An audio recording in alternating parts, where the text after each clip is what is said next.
कभी सोचा है हमारे शरीर के अंदर जो लगभग 5 लीटर का तरल है, वो हर पल, हर सेकंड कितने सारे जरूरी काम करता है।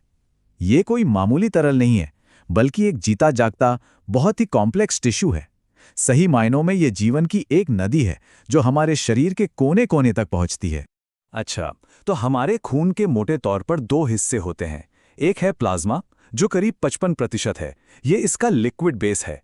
और बाकी का जो 45% है, उसमें होती हैं ब्लड सेल्स यानी रक्त कोशिकाएं और दूसरे तत्व। तो चलिए इन दोनों को थोड़ा और करीब से देखते हैं। आज हम खून के हर पहलू को समझने वाले हैं। प्लाज्मा से शुरू करके इसकी पावरफुल कोशिकाओं के बारे में जानेंगे और आखिर में ये भी समझेंगे कि हमारे ब्लड ग्रुप इतने अलग अलग और इतने अनोखे क्यों होते हैं। तो चलिए शुरू करते हैं। तो सबसे पहले बात करते हैं प्लाज्मा की। इसे हम खून का एक लिक्विड सुपर हाईवे भी कह सकते हैं। ये एक हल्के पीले रंग का तरल है जिसमें बाकी सारी चीजें, मतलब कोशिकाएं वगैरह, तैरती हैं। ये वो बुनियाद है जिस पर हमारा पूरा ब्लड सिस्टम टिका हुआ है। तो असल में प्लाज्मा है क्या? ये खून का वो लिक्विड हिस्सा है जो सारी ब्लड सेल्स को अपने साथ लेकर बहता है। और जैसा कि हमने देखा, ये अकेले ही हमारे खून का आधे से ज्यादा हिस्सा, मतलब लगभग 55% हिस्सा बनाता है। अब ये दिलचस्प है।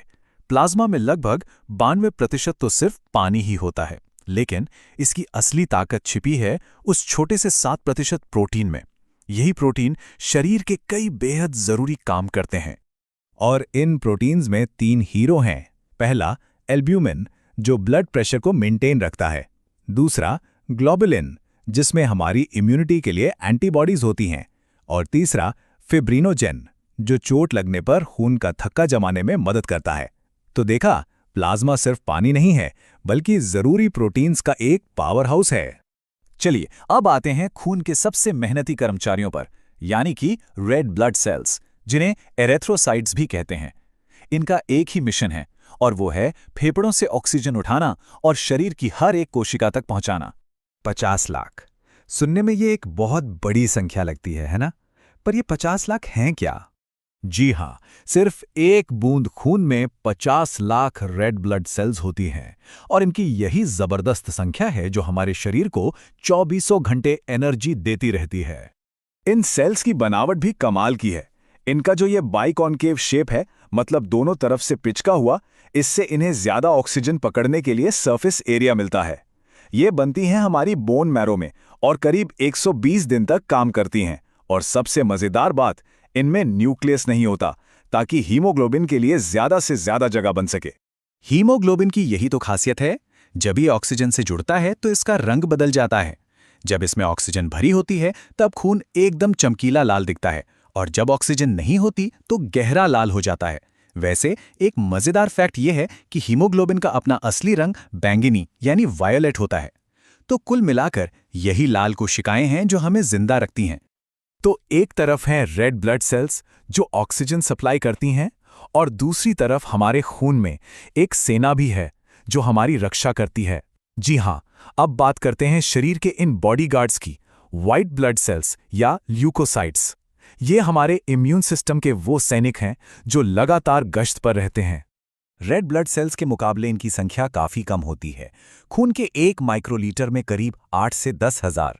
लेकिन भले ही इनकी संख्या कम हो, हमारी सुरक्षा के लिए इनका रोल बहुत बहुत बड़ा है।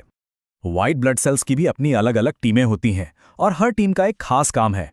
जैसे न्यूट्रोफिल्स इन्फेक्शन पर सबसे पहले हमला बोलते हैं, तो वहीं लिम्फोसाइट्स एंटीबॉडीज बनाते हैं। ये पूरा टीम वर्क ही हमारे शरीर को सुरक्षित रखता है। और अब चलिए मिलते हैं शरीर की इमरजेंसी रिपेयर टीम से। ये हैं प्लेटलेट्स या थ्रोम्बोसाइट्स। ये दरअसल कोशिका के छोटे छोटे टुकड़े होते हैं जो चोट लगते ही फौरन एक्शन में आ जाते हैं। खून में इनकी भी संख्या अच्छी खासी होती है। 1 माइक्रोलीटर में लगभग 1.5 लाख से लेकर 4.5 लाख तक। ये हर वक्त तैयार रहते हैं कि कहीं भी कोई लीकेज हो तो उसे तुरंत बंद किया जा सके। तो होता यह है कि जैसे ही कोई नस कटती है, प्लेटलेट सबसे पहले वहां जमा होकर एक टेम्पररी प्लग बना देते हैं, और फिर वो केमिकल सिग्नल भेजकर थक्का जमने की पूरी प्रक्रिया शुरू करते हैं, ताकि एक मजबूत क्लॉट बन सके और खून बहना रुक जाए। और आखिर में बात करते हैं ब्लड ग्रुप्स की। इसे हमारी कोशिकाओं पर लगे एक तरह के आइडेंटिटी मार्कर की तरह समझ सकते हैं। यही सिस्टम हमारे खून को एक अनोखी पहचान देता है। ये एक बहुत ही ज़रूरी सवाल है।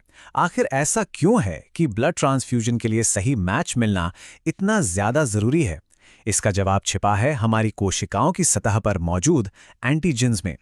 इसे आसान शब्दों में समझें तो ओ ग्रुप वाले लोग यूनिवर्सल डोनर होते हैं क्योंकि उनकी रेड ब्लड सेल्स पर कोई एंटीजन नहीं होता, इसलिए वो किसी को भी खून दे सकते हैं।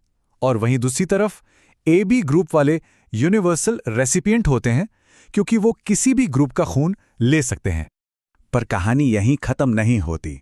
पहेली का एक आखिरी टुकड़ा है RH फैक्टर। ये एक और एंटीजन है जो या तो मौजूद होता है यानी पॉजिटिव, या फिर नहीं होता यानी नेगेटिव।